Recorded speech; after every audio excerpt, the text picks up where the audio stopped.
"I just don't want you to embarrass him again, Mom." That's what Peter said, right there, in front of the entrance to the auditorium. Parents were walking in with flowers and cameras. Music was already playing inside. I had driven 11 hours by train the day before, stayed in a motel that smelled like bleach and loneliness, and bought a new navy dress because Mary said it looked dignified. But all it took was that one sentence. Peter wasn't even looking at me properly, just adjusting his tie, shifting from foot to foot like he was embarrassed to be seen with me already. "You know how these events are," he added. Like I did know. Like I was the kind of woman who made a scene. "Evan wants this to be his day, surrounded by his friends. Let's not make it about you." I didn't ask questions. Didn't beg. Didn't say what I wanted to say, which was, "I raised you. I sat in emergency rooms with you. I wrote the checks that paid for this day." I just nodded. That small, defeated kind of nod people give when they're too tired to fight. And I turned around. My heels clicked back toward the parking lot where my rented Corolla waited. I didn't even know if Evan had seen me. I doubt it. He was likely backstage with his friends, adjusting his gown, smiling for someone else's camera. I wonder if he even knew I'd come, or if he'd told Peter not to invite me in the first place. Back in the car, I sat for a long time. Not crying, just breathing. I put the envelope with the check back into my purse. $90,000. A college fund I'd been growing for 13 years. Not because anyone asked me to, but because that's what you do, isn't it? That's what grandmothers do. They think ahead. They save what they can. They picture someone else's future brighter than their own. The motel room hadn't improved overnight. The bleach still lingered. I hung the dress back on the hanger, smoothed its shoulders, sat on the edge of the bed and stared at the blank screen of the TV. There was a knock at the door at 8:32 p.m. Room service. I hadn't ordered anything. The boy standing there wore the same burgundy uniform as the others. He held a small cardboard box with "Congratulations" written on the side in glitter. Cupcakes. Probably meant for another guest. "Sorry," I said. He looked confused. "You're not room 207? I'm 209. "Oh, my bad." He looked down at the box, then back at me. "You want them anyway? They'll just throw them out." I took the box. Not because I wanted cupcakes, because I needed to hold something. That night I lay in bed and stared at the ceiling. Thought about Evan as a baby. I used to rock him in a blanket I knit myself. He had colic. Peter never had time for the midnight feedings. He always said he had early meetings. It was always me who stayed up. Me who drove him to speech therapy. Me who paid for that new retainer. Me who showed up to the parent-teacher conferences when Peter couldn't get out of work. I wonder when I stopped being seen. Or maybe I was never seen. Maybe I was just useful. Until I became inconvenient. In the morning, I woke up at 5:47. No alarm needed. Old women don't sleep much. We rise when the body says so. I dressed quietly, pulled my suitcase to the car and started the engine. Wilmington was still dark, the sun barely scratching the sky. I made one stop.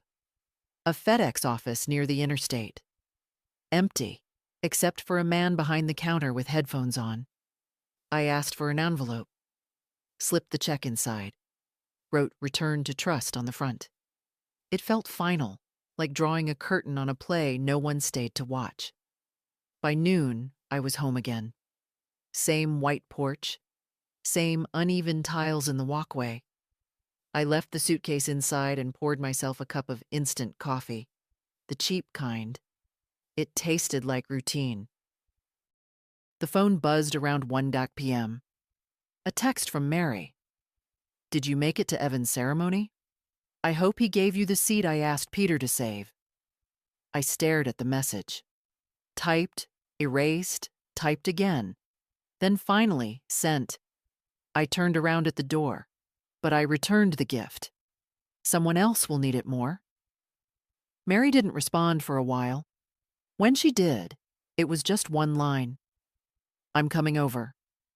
I looked at the clock. 1:07 p.m. I didn't get up. I didn't clean the living room or straighten the pillows. Let the house look like it always does. Quiet, lived in, honest. There was nothing left to perform. Mary arrived without knocking. She never knocks. Just lets herself in like she used to when she was 12, and I was the only place she could go without pretending to be someone else. "Grandma," she said quietly, standing in the doorway with her tote bag sliding off one shoulder. "You okay?" I nodded, though I wasn't sure what that word meant anymore. Mary sat down at the kitchen table and looked around like the room was trying to tell her something. Maybe it was. Maybe the quiet, the bare countertops, the one unwashed mug in the sink. Maybe it all whispered what I didn't say out loud. "I should have known," she said. "Dad wouldn't have saved a seat. He never does." I didn't want to talk about Peter. Not yet. Not while my body still felt like it had been scraped clean from the inside. Instead, I asked if she wanted tea. She said yes. I made it the old way. Kettle on the stove, not the microwave. She waited in silence. That was one thing about Mary. She knew how to sit still, how not to fill silence with noise. When I handed her the cup, she took it with both hands, like she always did. "Was Evan happy at least?" she asked. "I wouldn't know," I answered. "I didn't see him." Her brow furrowed. "You mean you didn't go in at all?" I shook my head. "Your father met me out front. Asked me not to come in, said it might embarrass Evan." Mary inhaled sharply, like the words had punched her. "Embarrass him? For what? For being loved?" "He didn't want a scene," I said, trying to sound reasonable, even though every syllable scratched at my throat. "He said Evan wanted it to be his day." Mary pushed the cup away and stared at the window above the sink. "You didn't even give him the check?" "I mailed it back," I said, "to the trust account." She looked at me. "You really did?" I nodded. "Someone else will use it. Someone who still thinks kindness is a privilege, not a nuisance." We sat like that for a while, the old clock ticking behind us, her knuckles white around the edge of the table. "I'm sorry," she said finally. "For them." "You're not them," I said simply. Her eyes softened. "Do you want me to talk to Dad?" "No." "But—" "No, Mary." I looked at her then. "This isn't a misunderstanding. This isn't something he'll explain later. This is who he is now. He's made it clear." I stood up, walked to the drawer where I keep the file folders, took out the one labeled Peter. It was thick, uneven with documents. I laid it on the table. Mary watched me open it and start sorting. I pulled out the receipts, the car loan I co-signed, the payments for the private school, the time I covered his mortgage for 2 months, checks, emails, bank transfers. 17 years of quiet help. "He's been ashamed of me for a long time," I said. "The business, the neighborhood, the way I talk. Everything about me reminded him where he came from. Grandma, I used to think it would pass, that it was just the people he surrounded himself with. But you know what?" I looked her in the eye. "It wasn't them. It was him. Always was." She reached over and placed her hand over mine. "It's not your fault he turned out that way." I didn't answer. Just looked down at the paper trail of a lifetime. Every line a yes I gave when I should have paused. Every dollar a vote of confidence he never asked for. never thanked me for. I want to change the trust, I said. Put your name on it. Mary blinked. What? You'll need a cosigner until you're 25, but I'll get the papers started. The fund was meant for a future. I still believe in futures, just not the one I thought. She didn't say anything for a long while, just nodded once, and her fingers tightened around mine. Later that day, after she left, I sat alone in the living room. The sun came in warm through the curtains, painting slow stripes across the floor. I thought about the graduation stage, about Evan in his gown, his tassel swinging, about how he might tell people his grandmother was too old to travel, or too ill, or maybe not mention me at all. That's what people do when they erase someone. They start by leaving them out of the stories. I'm not angry, but I'm not forgotten either. The morning after Mary left, I sat at my kitchen table with a yellow pad of paper and a pen that had run dry halfway through a grocery list 2 years ago. I replaced it with one from the junk drawer, the kind with a real weight in your hand. It felt right for what I had to do. The top line I wrote in slow, steady letters. To First Southeastern Trust and Holdings. RE, Termination and Reassignment of College Fund Account. 7884 LM. Then I stopped.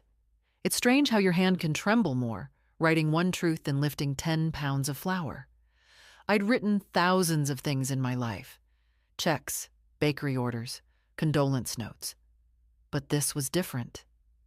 This was me, declaring the end of something, the end of the benefit of the doubt. I picked up the pen again. Effective immediately, I am terminating all authorizations for disbursement related to Mr. Evan Murray's college expenses from trust account 7884 LM. Funds are to remain frozen until reassignment. New beneficiary information to follow. Do not inform the current assignees until transition paperwork is complete. I read it twice. Clear. Legal. Cold, maybe, but necessary. After printing the letter and placing it in an envelope, I slipped it into my purse. I would take it to the post office later. But first, I needed to make a call. The banker, his name was Jules, answered on the second ring. Mrs. Murray, he said, cheerful as always. I was just reviewing some quarterly summaries when your name crossed my... I'm reallocating the fund, I said. No time for pleasantries. He hesitated. Of course. May I ask the reason? You may not, I said. The decision's made. I'll be naming a new beneficiary, my granddaughter Mary. There was another pause, this one more careful. Understood. I'll initiate the paperwork from our side. You'll receive the forms via DocuSign later today. I thanked him and hung up. Then I went to the drawer next to the stove, the one with the elastic bands and birthday candles, and pulled out the envelope that still held Evan's check. I opened it one last time, looked at my own handwriting. Pay to the order of Evan R. Murray. Amount, $90,000 and $100. I'd written that on his 17th birthday. Folded it once, placed it inside a navy blue envelope with a silver lining. Now I tore it in half, then in quarters. Then again. It didn't feel good, but it felt real. That afternoon, I walked to the mailbox. The sky was pale and cold, even though the calendar claimed it was June. I dropped the envelope in, walked back slowly. I noticed the neighbor's lilac bush had finally bloomed. Inside the house, I pulled out the manila folder marked Legal. I hadn't opened it since 2015. When I updated my will after the bakery was sold. I had divided the assets evenly between Peter and Mary. It felt fair at the time. But life isn't about being fair. It's about being honest. So I called my lawyer. Mrs. Murray, he said warmly, I haven't heard from you in a while. I need to change the will, I said, and I'd like to set up a restricted use scholarship fund, Private? Confidential? You handle trusts?" He whistled. "Yes, ma'am, I do." We set an appointment for Friday.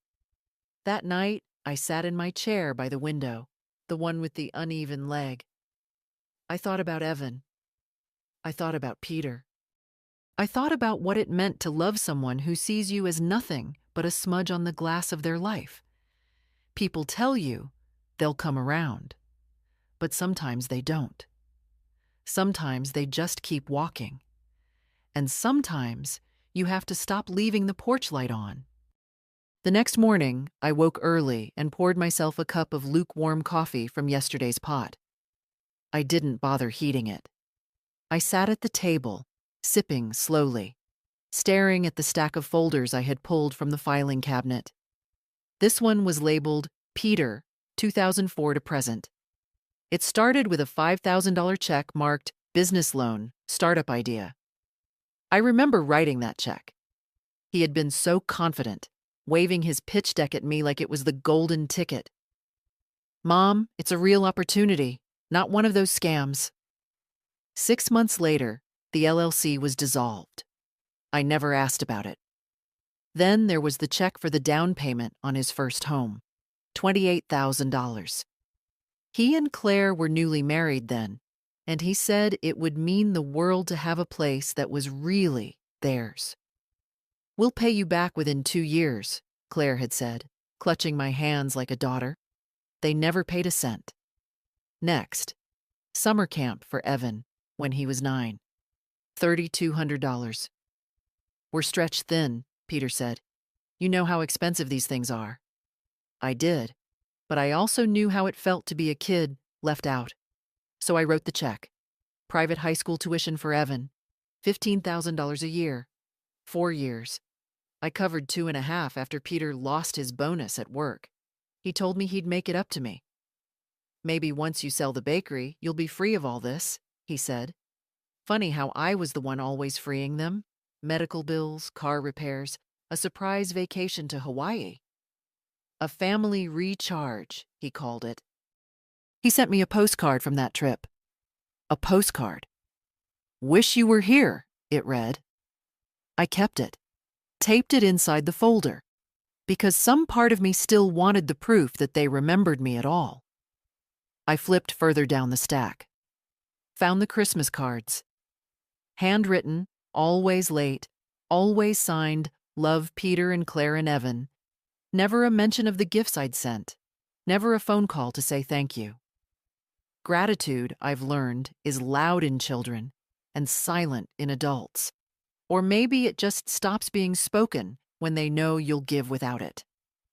I picked up the last sheet, a Venmo printout from 2 months ago. Peter had requested $300 for school supplies. The note was brief. "If you can, things tight." I sent it. No reply, not even a thumbs up. I laid it all out across the table like a forensic scene. Paper witnesses to my quiet generosity. I wasn't trying to count the money, though it was a number most people wouldn't ignore. I was trying to see it clearly, trying to understand how it had come to this. It wasn't just the money. It was that I had given all of it while shrinking myself to fit into the margins of their lives.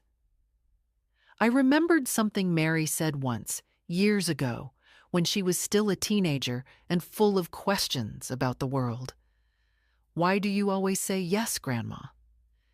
Because when you're not wanted for who you are, you learn to make yourself needed instead.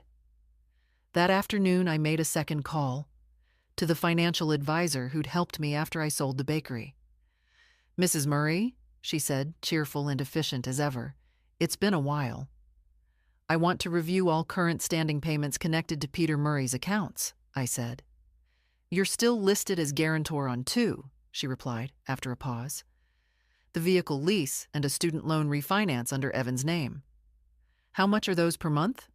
$496 for the car, $312 for the loan." "Stop them both." There was a pause. "Are you sure?" "Yes," I said. "Make the calls. Begin the process." She promised to send the termination forms by the next morning. When I hung up, my hand hovered over the receiver. I half expected the phone to ring immediately. Peter, calling to ask why his payments had bounced. But it stayed silent. Funny how silence can hurt more than shouting. I got up and turned on the radio. Something old was playing. Patsy Cline, maybe. The kind of music my mother used to hum when she made biscuits on Sundays. The kind of music that made you feel like your whole life was already behind you. But not today. Today, I stood a little taller. There's a drawer in my hallway I hadn't opened in years. Not the junk one. Everyone has that. But the deep one under the linen stack, where I kept the old ledger books from the bakery. I pulled it open slowly. The wood groaning like it, too, had something to say. I ran my fingers across the spines. Inventory, 1989. Payroll, 1996. Tax receipts, 2002. And then, in faded ink on a blue cover, orders, family discounts. That was my own shorthand. Pages and pages of free dozen notations, half-priced wedding cakes, unbilled catering deliveries. Most people didn't know the bakery had stayed afloat in its early years, only because I didn't charge folks who couldn't afford it. I'd give them a receipt anyway, not for them, but for me. A record that said, this counted, even if it wasn't paid for. I turned the pages slowly.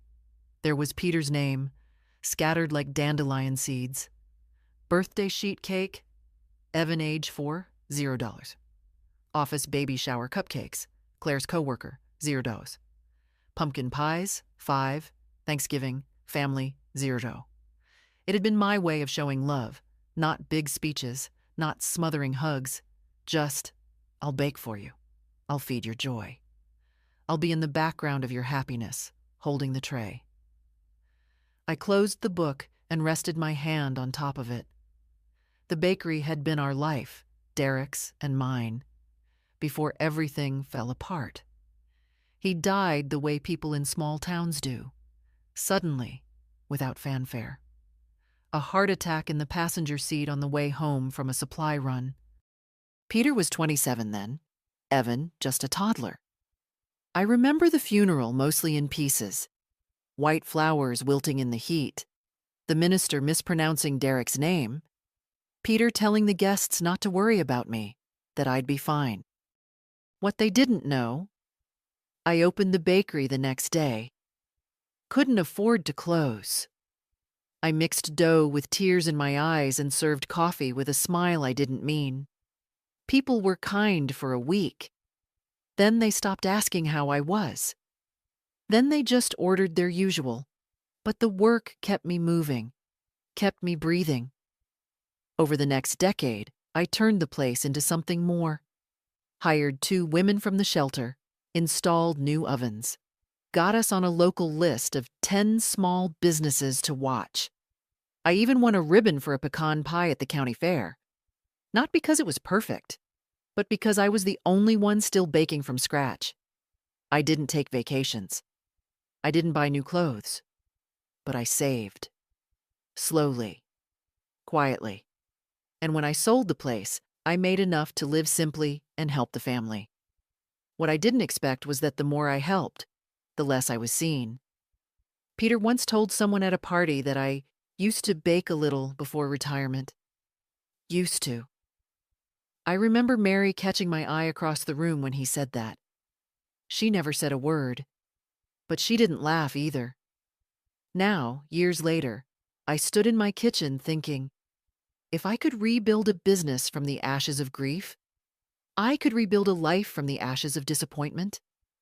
And maybe, just maybe, I could use what I still had. The quiet strength, the leftover love, even the money, to help someone who needed it. Someone who hadn't already decided I was past my usefulness. I pulled out a blank notepad and wrote 3 words at the top. Scholarship. First Gen C. I didn't know who they would be yet, but I knew they existed. Young men and women who reminded me of the girl I once was. Scrappy, scared, but still believing in tomorrow. That's who the fund would be for. Not out of spite, not as revenge, as hope. For someone else's story to turn out better. The call came just after dinner. Not the kind of dinner with napkins or candles.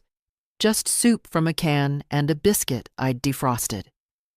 I was rinsing the bowl when the phone rang, and for some reason, I dried my hands slowly before answering. It was Evan. Grandma? His voice was softer than I remembered, or maybe it was just the distance in it. Yes, sweetheart, I said. It came out gentler than I meant. I just wanted to check in. Mary said you were in town. I closed my eyes for a moment. So he knew. I was. There was a pause. I didn't see you at the ceremony. I turned around at the door. Another pause. Longer this time.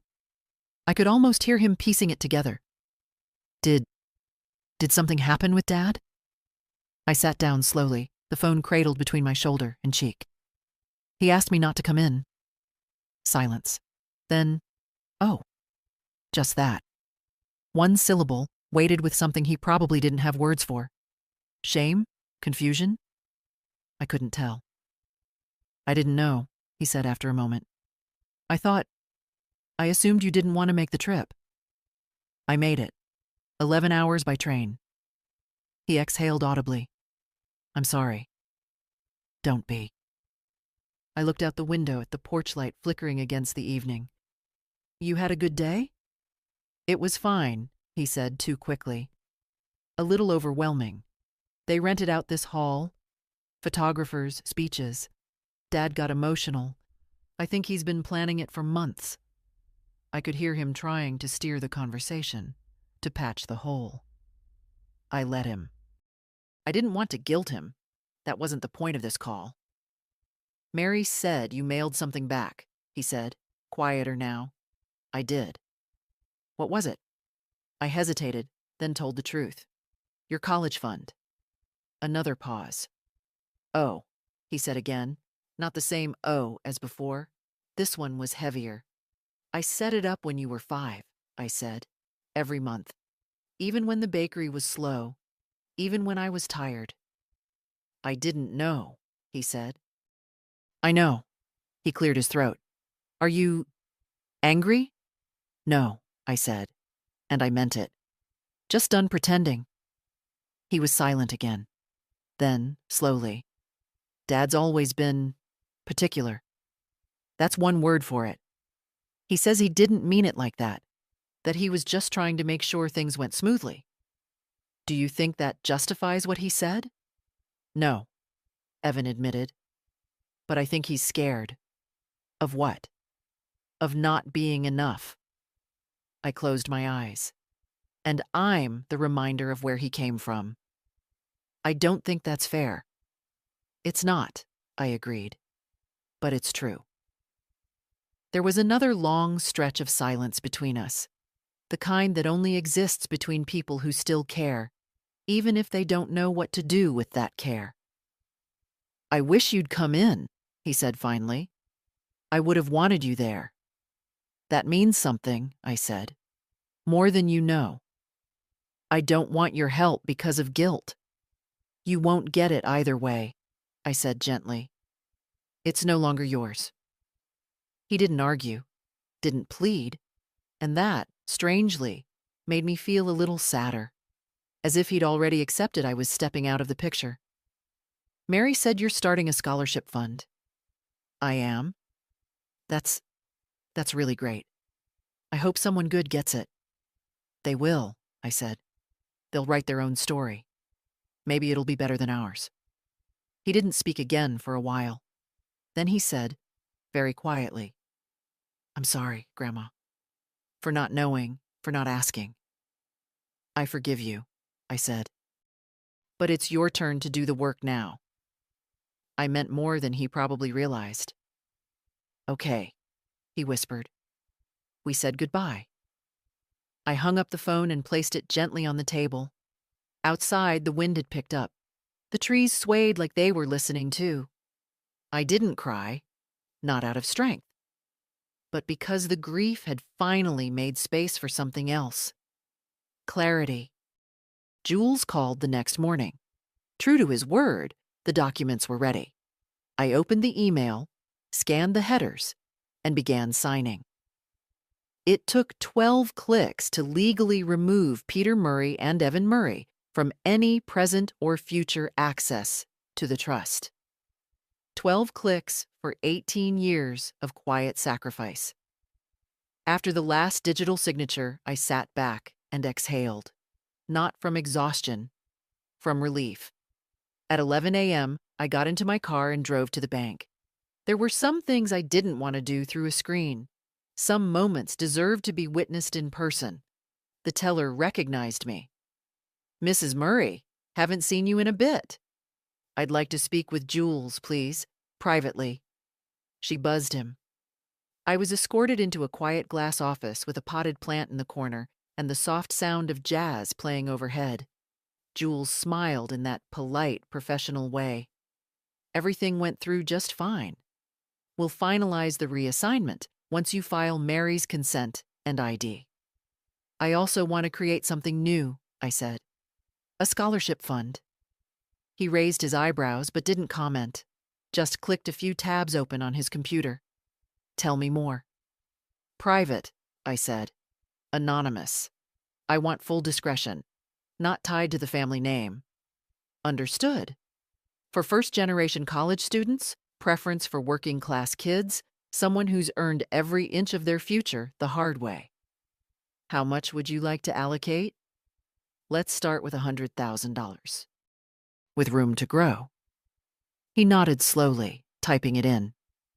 "We can set that up as a managed charitable trust. You'll stay in full control of the selection process." "Good," I said. "I'd like that." He printed a preliminary form and slid it across the desk. "You're sure about the anonymity?" "I want to be known only to the recipient, and only if I choose to write." Jules nodded. "That can be arranged." After signing the initial documents, I left with a copy of the draft agreement and a strange lightness in my chest. Not joy. That would be too strong a word. But something close. Like I had unclenched a fist I'd been holding for too many years. At home, I opened a folder on my desktop and created a new document. Scholarship Fund. Guidelines and intentions. I typed slowly, carefully. This fund is intended for a young person who has been overlooked, underestimated, or simply unsupported. Someone who reminds me that worth is not inherited but earned, and that kindness doesn't need an audience to matter. This is not a reward. It's an act of belief. Quiet, unconditional belief.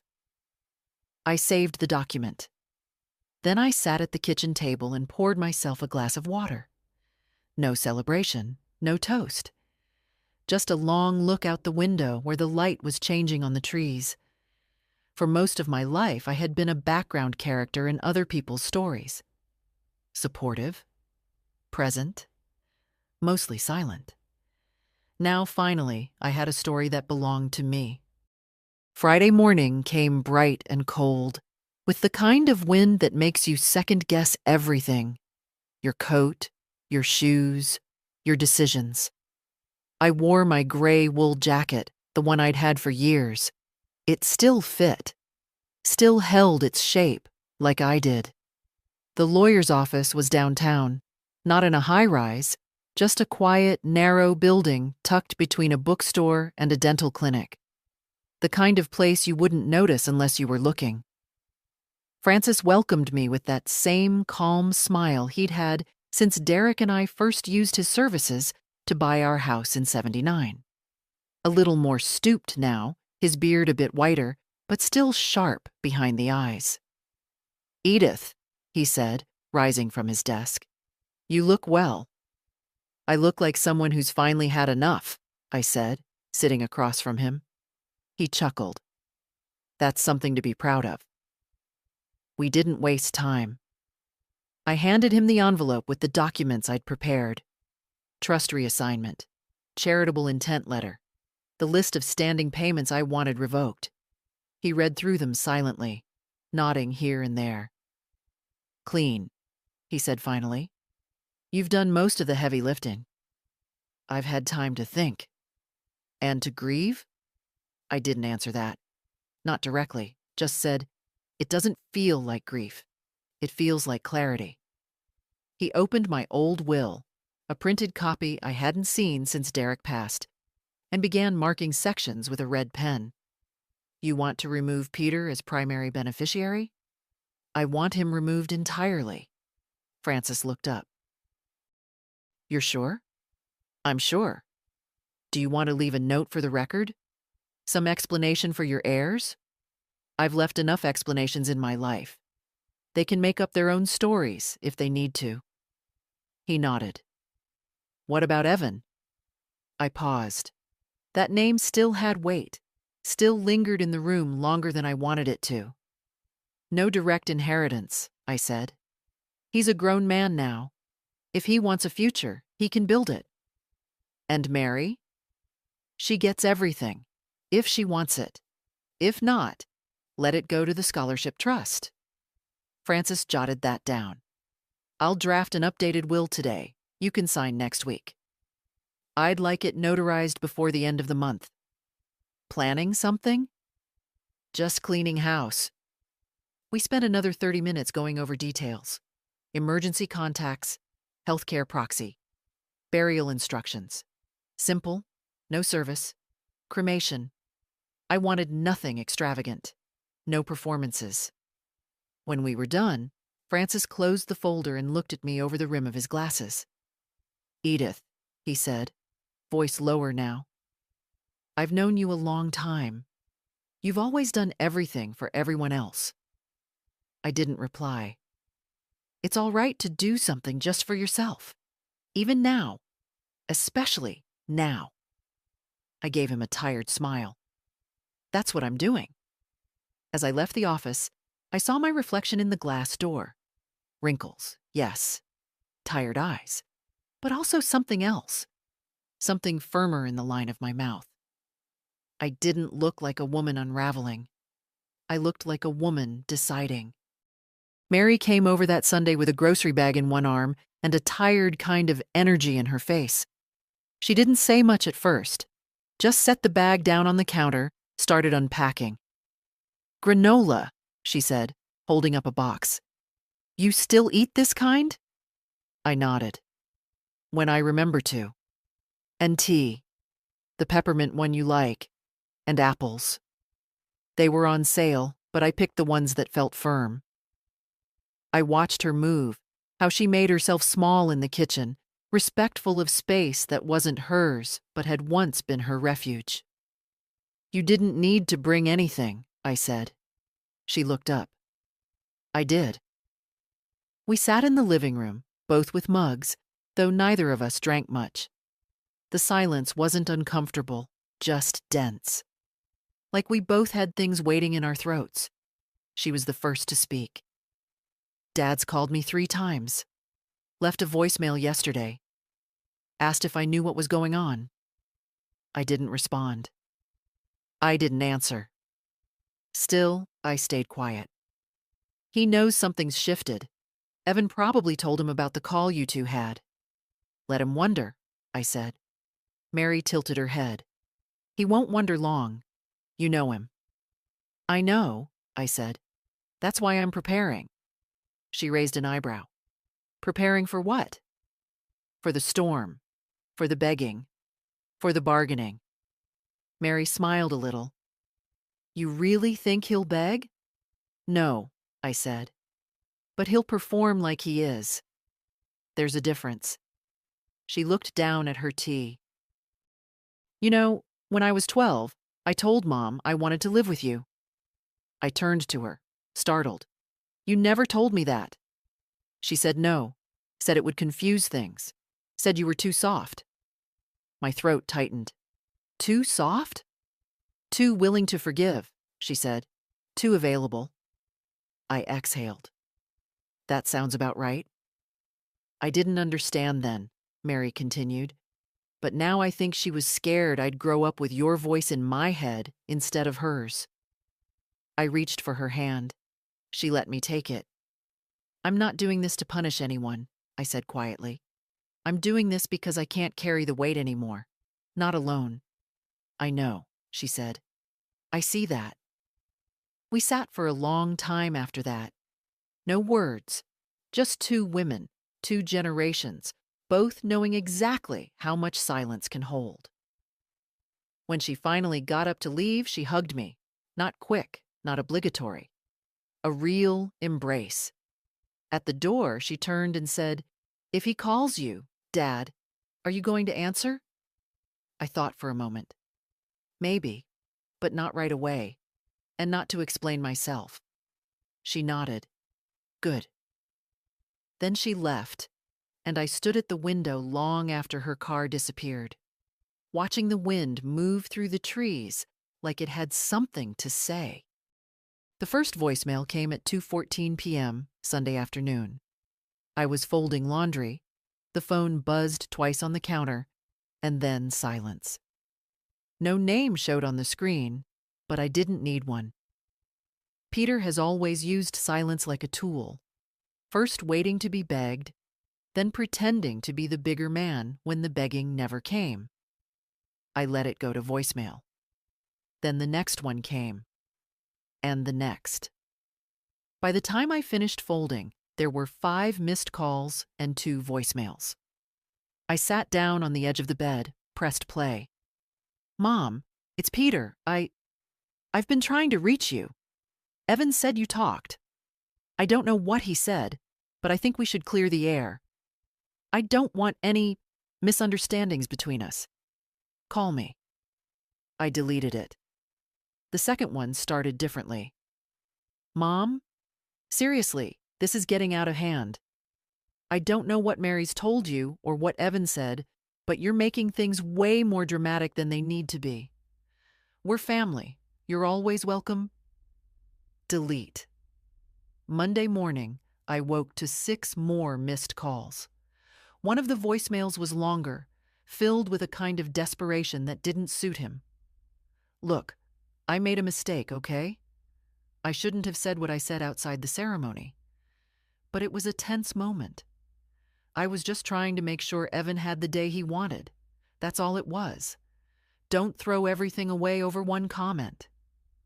There it was. The shift, from vague politeness to entitlement.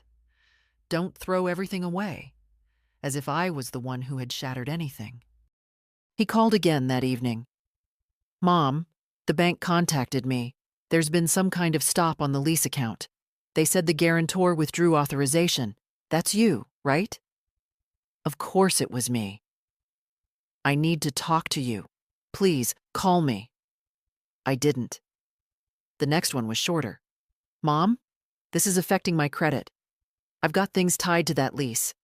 Evan's loan is linked too. You didn't even warn us."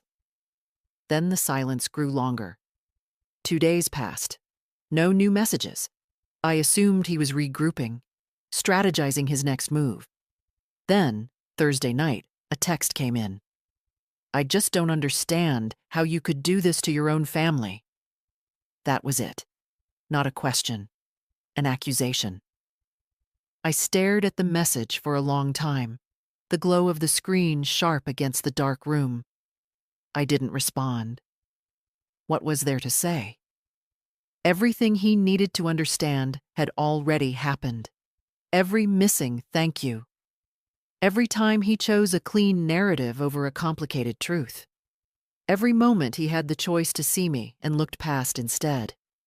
At some point, I stopped hoping he would change and started changing myself. Friday morning, I opened my laptop, wrote a short reply. Just 12 words. You made a choice, and now I've made one of my own. Then I powered off the phone entirely. Let him sit with that. Let the silence grow roots. I didn't go into town that week. Didn't pick up the dry cleaning. Didn't attend quilting circle. Didn't even go to church on Sunday. Not out of shame, that had long been burned off. But because I needed the stillness, I needed to hear my own thoughts without Peter's voice in my head. On Tuesday morning, the mail came with a letter from the electric company, a coupon flyer, and a heavy cream envelope with no return address. I opened it carefully, half expecting more legal notifications, some desperate maneuver from Peter. But it wasn't from him, it was from Evan. The handwriting was neat, slanted slightly to the right, like Derek's used to be. Dear Grandma, I've been thinking about our conversation a lot, and I couldn't leave it where we did. I didn't know about the fund, or about how much you've done. That's not an excuse, just the truth. And I want to say thank you, even if it's too late to matter. I don't think Dad meant to hurt you, but I also don't think he understands how he has. Growing up, he made it seem like everything we had just was, like it came out of nowhere, or from his hard work alone. He rarely mentioned you, not in a mean way, just like you were background noise. I didn't question it until Mary started telling me stories, real ones, about the bakery, about you raising her when she got sick that year, about what you gave up for the rest of us. I'm not writing to fix things. I'm not even sure they can be fixed. But I want you to know that I see it now. I see you. If I end up taking loans, I'll manage. Maybe it's good for me. I need to earn things. But even if you're not in my life the same way anymore, I hope I can still be in yours. If you'll have me. With love, Evan. I read it twice, then set it down on the table. My hand stayed resting on top of it, like it might blow away if I let go. It didn't change anything. Not the money, not the years, not the quiet erasure I'd lived through. But it meant something. Sometimes the smallest acknowledgments arrive when you've already stopped waiting, and they don't fix the past, but they lay a gentler brick for what comes next. I didn't reply that day. Instead, I opened the file for the scholarship fund. I'd been reviewing essays from applicants, all anonymous, of course. I wanted to choose based on story alone. One in particular had stayed with me. A girl from Mississippi who worked nights at a diner, wrote poetry on the backs of receipts, and wanted to study education. She didn't beg. She didn't try to impress. She just told the truth. My mom says I'm too soft to make it in college, she wrote. But I think softness is a kind of strength. It means I haven't turned hard, even when I could have. That line. It sat inside me like a stone dropped in water. I clicked approve. Then I opened my desk drawer and pulled out a note card. Not formal stationery, just a plain white square I'd used for shopping lists before. I wrote, Dear recipient, you don't know me, but I see you. Keep going, not because someone's watching, but because you can. Then I signed it. From someone who believes in softness, too. It was a Wednesday when I decided to go back to the bakery one last time. Not to work. The new owner had taken over 5 years ago and turned it into something sleeker with fancy chalkboard menus and glass display cases. They'd kept the name. Murray's Hearth, but none of the warmth. Still, it was the place where I'd built everything, including the strength I was standing on now. I didn't call ahead. Just walked the 10 blocks from my house, wearing the old navy coat Derek once said made me look like a woman who didn't care to be underestimated. The bell over the door still jingled. That sound hadn't changed. The girl behind the counter was young, high school maybe. She smiled at me like I was just another customer. Can I help you? I used to own this place, I said, stepping further inside. Her eyebrows lifted. You're Mrs. Murray? I am. She smiled wider. The owner talks about you all the time, says you're the reason the business has heart. I blinked, surprised. He says that? Yeah. Said you built it with your husband from nothing. That people used to come in not just for pies, but for comfort. That word landed heavier than she knew. I looked around. The tables were new, the paint lighter, but the bones were still mine. The little window near the back where I used to sit with my ledger. The dent in the floor near the counter, still there, though now covered by a rug. "Do you want to sit?" the girl asked. I did. And I ordered a slice of apple pie, even though I knew it wouldn't taste the same. It didn't. Too much cinnamon. But the gesture mattered more than the bite. I sat there for nearly an hour, just watching people come and go, watching the space hold them the way it once held me. That afternoon, back home, I began sorting through my closets. I wasn't preparing to leave. I was preparing to let go. Boxes of old records, receipts, birthday cards, Evan's drawings from when he was 5, one of a rocket, one of a lopsided house with grandma written in orange crayon across the top. I kept that one. I found the envelope Peter had sent from Hawaii, the postcard inside. "Wish you were here." I turned it over, held it to the light, then dropped it in the trash. Some things didn't need saving. Late that night, after the dishes were washed and the house was quiet, I sat down and wrote one more letter. Not to the bank, not to the lawyer, just to myself. "Dear Edith, you did the best you could with what you had. You gave, you stayed, you waited. And now you've chosen something else. Not bitterness, not revenge, but enough. Enough giving. Enough silence. You are not someone's second option. You are not someone's backup plan. You are a woman who loved deeply and finally decided to love herself too." I folded the note and placed it in the drawer beside my bed. No one else would ever read it, but that wasn't the point. Some truths are just for keeping. The letter came on a Friday. Plain envelope, typed address, no return stamp. I opened it without expectation. By now, most mail was utility bills or quiet reminders from the world I'd begun stepping away from. But this was different. It was from the scholarship recipient. Not a form letter, not an obligatory thank you. Just a few pages, written in blue ink on lined paper. Folded twice. Like someone still believed in the value of care.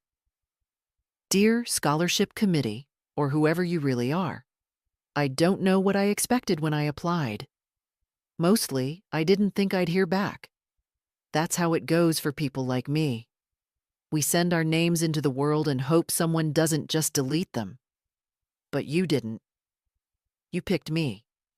And now I'm sitting here in a campus library, writing to a stranger who changed the direction of my life. Let me tell you who I am. My name is Nia. I grew up in Yazoo City, Mississippi. My mama works in a nursing home, and my brother fixes air conditioners when the season's right. We've never had much, but I've always had books. I used to steal minutes in the school library the way some kids steal cigarettes.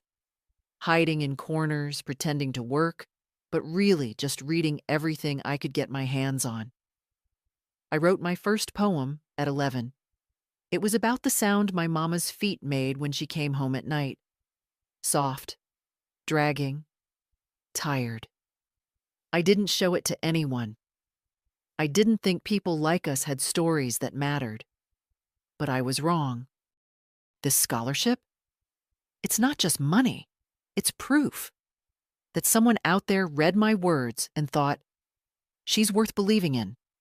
I don't know your name, but I know your kindness. I felt it before I knew it existed, and now I carry it with me like armor. I want to become a teacher, not because it's easy, but because I remember what it felt like to be invisible. I want to stand in front of a classroom and say to some quiet kid in the back, I see you. That's what you've done for me. I see you. Thank you for seeing me. With more gratitude than I can fit in one letter, Nia Thomas, I read it once, then again, and again, until the lines blurred and the paper softened from where my fingers kept pressing, as if trying to hold on to the weight of what she'd said. I set the letter on the table beside me and sat very still. The house was quiet, not the hollow kind, but the deep kind, the kind that says, this moment is enough. She didn't know me, but somehow she did. She knew what it meant to be overlooked, to be doubted, to be told in 1,000 small ways that your story didn't matter. And she knew the power of being seen, just once, without condition. That night, I lit a candle, not out of ceremony, but because the light felt right. I placed her letter beside my chair. I didn't respond. Not yet. Maybe not ever. Sometimes the gift is in the receiving. And sometimes the quietest things you do end up echoing the loudest. It was spring again. The kind of spring that comes slow in this part of the country. Reluctant, cautious, still wearing winter's coat. But the daffodils had started pushing through the ground near the sidewalk, and that was always the first sign. Nature, stubborn as ever, insisting on another beginning. I went for a walk that morning, not far. Just the old loop around the block, past the pharmacy, down toward the creek, then back along the library's side wall where the bricks were still warm by noon. I wore my good walking shoes, the ones Mary once called indestructible, and carried nothing but my house key in my coat pocket. Near the old hardware store, I saw him. Reed Cunningham. We went to high school together, sat next to each other in American history, and spent one awkward summer at the same church camp. I hadn't seen him in more than 40 years.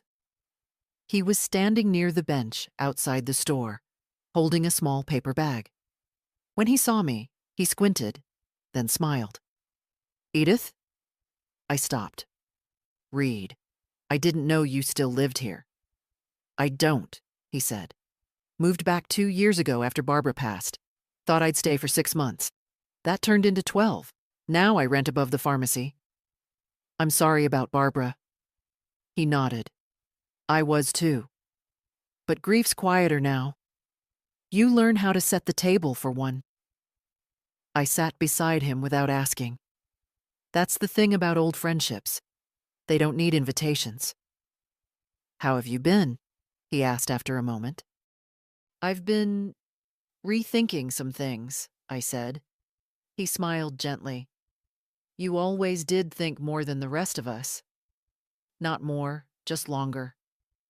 We sat there for a while, two old people in coats too warm for the season, watching cars pass with windows cracked open just a little.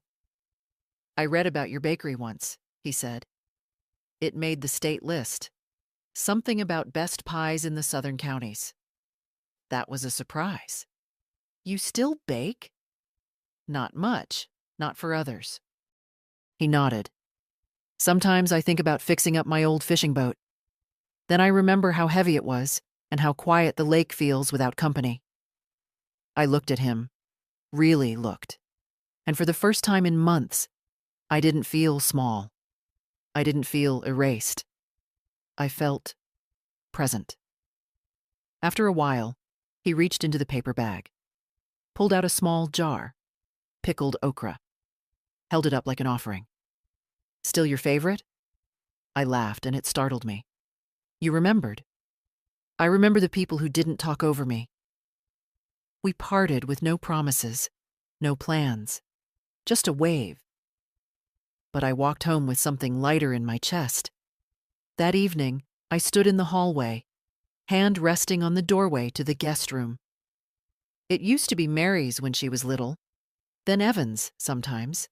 Now, mostly empty, a catch-all for boxes and folded quilts. But I opened the closet and took out the small suitcase anyway, the one I used for short trips. I dusted it off, set it on the bed, and left it open. Maybe I'd visit someone. Maybe I'd go nowhere. But I'd packed for myself. Later, sitting by the window, I read Nia's letter one more time. Then I wrote one of my own. Just a card. Dear Nia, you don't know my name. That was part of the plan. But I want you to know something. You've reminded me that stories can begin again, even late in the book. You are not alone, and neither am I. With quiet faith, someone who sees you. I didn't sign it. I didn't need to. The next day, I mailed it with no return address. Just a small envelope carrying everything I had left to say. And still, somehow, not everything. The last time Peter called, I didn't answer. Not because I was angry. I wasn't. Not anymore. The anger had burned away weeks ago. Slow, steady, like a fire that knows better than to rage. What was left was quieter, stronger, like stone after flame. Instead, I listened to the voicemail in the early evening, sitting at my kitchen table with a cup of weak tea and the last of the spring light crawling across the floor. Mom, his voice began, more tired than before. I guess you've made your choice. I won't keep bothering you. I hope someday you'll talk to me again. For what it's worth, I never stopped appreciating everything you did. I just didn't know how to say it right. That was it. No apologies, no breakthroughs. Just a man trying to close the door he once slammed. I sat with it. Not with pain, but with clarity. I had already forgiven him. Not for his sake, but for mine. Because holding on to that weight was like carrying bags through an airport no one was meeting me at. Some people never understand the hurt they cause, and some understand it too late. But either way, you still get to decide when to set it down.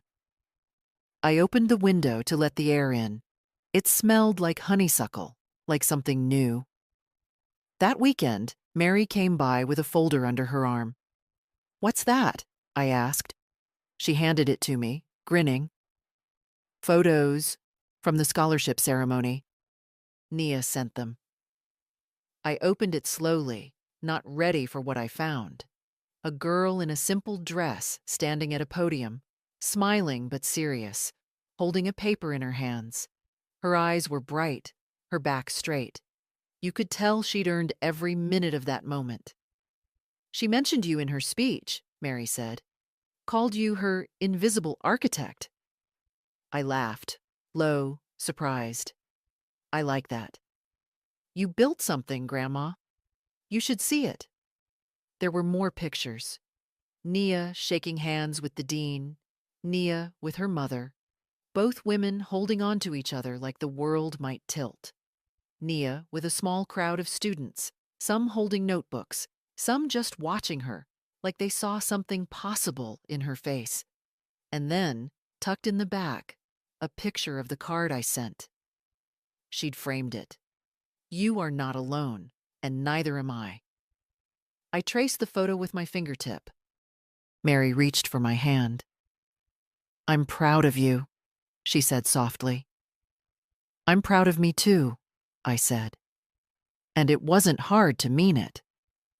We spent the afternoon sorting more photos, sharing old stories. She told me about her job, the promotion she was hoping for, the friend she was thinking of moving in with, the therapy she'd started. And I listened.